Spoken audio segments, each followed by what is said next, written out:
Bardo update, may sa post ng close-up, ang cute pa nga ng Bardo. Sabi, ready na ba kayo sa coolest summer ever? The first 500 fans to present the close-up product in Ayala Mall Circuit on May 17. Get exclusive access to our party with David, Barbie, and Felix.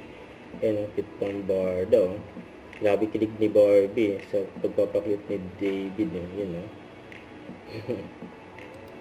Ito yung interview kay Barbie. Actor, ang ganda na ma-expose ako sa ganitong klaseng field. Kasi, kumbaga, I get to be on the inside eh. Hindi lang yung basta kasama lang ako sa gumagawa ng content, ng pelikula.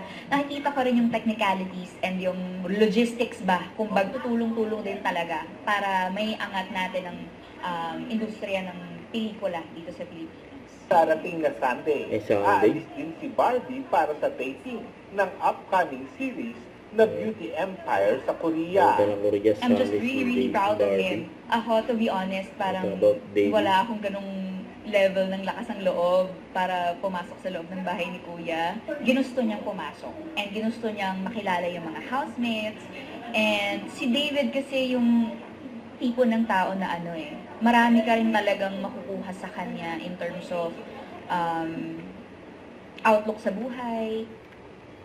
Don't forget to subscribe and click the notification bell for more updates. This is with your reaction vlog. Stay tuned for more videos.